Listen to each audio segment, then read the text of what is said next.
Yeah. You know? At one point in time, Tony was going to get hired by the WWE, but he didn't want to move to Connecticut.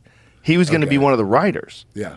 Like, tell that story, because it's a kind of a crazy story. We almost lost you. You have to move there. You have to. Yeah, you have to move there. Now, some of them don't live there anymore, but they have to go up there like right after TV and stay up there for the whole week. Right. And they only go home for one day. Yeah. So in Connecticut, which is absolute hell. And expensive as shit. Middle of nowhere.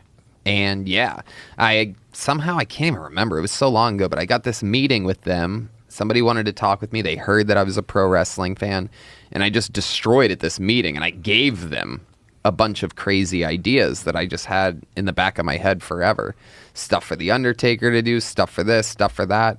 And I killed it at this meeting, and they offered me a full-time job. But at the time, I was already 3, 4, 5 years into stand-up comedy and working at the store. I devoted everything to stand-up comedy. Right.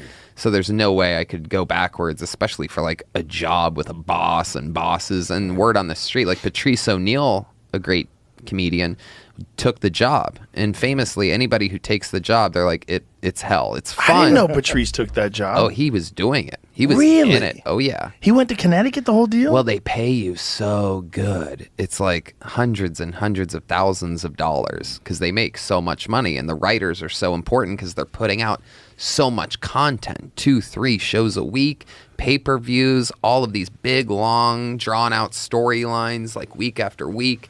And they write six months ahead of time. I mean, and they rewrite the day of. Yep. So it's a nightmare. Vince will go, I hate it, change everything the day of, famously, an hour before. And as a real fan... That's happened many times. Yeah. Yeah. And you hear these things, and it's like, God, it would have been cool if it would have been cool. What I mean by that is like, if I could do it during the day and then take a train to New York City and do stand-up, that would have been fine. But it's not that kind of job. It's, we need you in the office right now. Where are you? That type of thing. Right, so you could have had a gig. You would have had to cancel your gig. Yeah. Yeah. Ugh. But, Stephanie McMahon fired him 6 times. Yeah.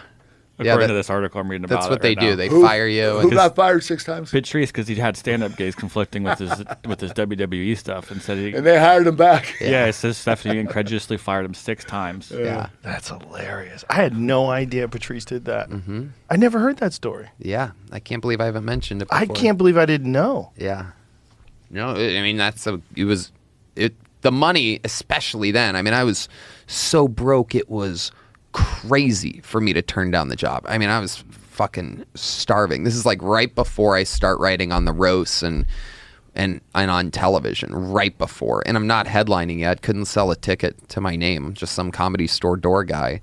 So like, I should have, on paper, I am a moron for not taking the job, but it was a huge gamble that, thank God, paid off. Yeah, well, you believed in yourself.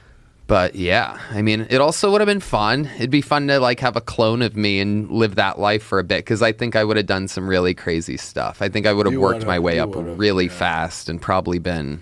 Yeah. Oh, you would have been a mastermind at that stuff because you're such a fan. Yeah. And you're so good at writing shit for other people, too. Yeah.